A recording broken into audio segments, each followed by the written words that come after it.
จะធ្វើជាតួរងវាឈឺចាប់ណាស់ទៅហើយឥឡូវបងចង់ផ្ទេទៅអងអ្នកផ្សេងគេមកជំនួសដាច់ចិត្តធ្វើបែបនេះដូចជាសម្លាប់អូនទាំងរូបឆ្លើយប្រាប់បានទេព្រោះហេតុអ្វីស្មោះបងអះប៉ុណ្ណឹងហើយបងនៅតែបោះបង់ស្រីតែបេះដូងបងសាងពីអ្វីអូនមិនយល់សោះសង្សារពីដំណែងតួឯងធ្លាក់មកជាតួរងស្នេហាឥឡូវខ្លាយជាអ្នកដទៃតួបេះដូងថ្មក៏ចេះឈឺចាប់រស់នៅដូចគ្មានវិញ្ញាណសោកតែកាយតែចិត្តស្លាប់ក្រោយពេលដែលបងទៅបាត់ដឹងទេថាអូនខូចចិត្តខ្លាំងប៉ុណ្ណាចុងក្រោយអូសិតជាតួរងសុំធ្វើមិនបងក៏បងមិនយល់ព្រមហើយด้วยចិត្តដាច់ខ្លាំងម្លេះស្នេហ៍ស្នងជួយប្រាប់អូនផងបើសិនជាអូនបានធ្វើអ្វីខុសចុងក្រោយអូសិតជាតួរងលែងបាននៅក្បែរបង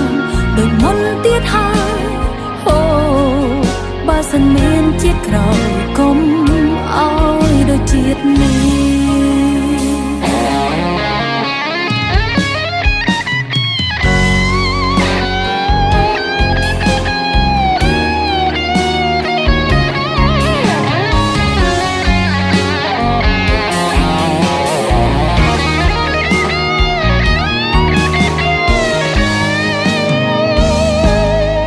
បងអស់ប៉ុណ្ណឹងហើ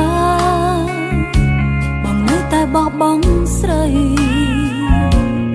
តើបេះដូងបងសាងពីអ្វីអូនមិនយល់សោះសង្សារពីដំណែងតួឯងធ្លាក់មកជាតួរងស្នេហាឥឡូវខ្លាយជាអ្នកដទៃ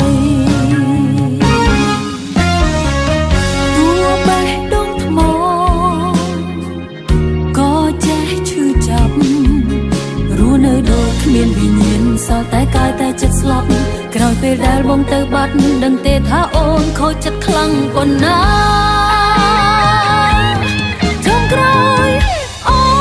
សិនជាតួរងសុំធ្វើមិនបងក៏បងមិនយល់ព្រមហើយด้วยចិត្តដាច់ខ្លាំងម្លេះស្នេហ៍ស្នងជួយប្រាប់អូនផងបើសិនជាអូនបានធ្វើអ្វីខុសចុងក្រោយអូសិនជាតួរងដូចមុនទៀតហើយអូបើសិនមាន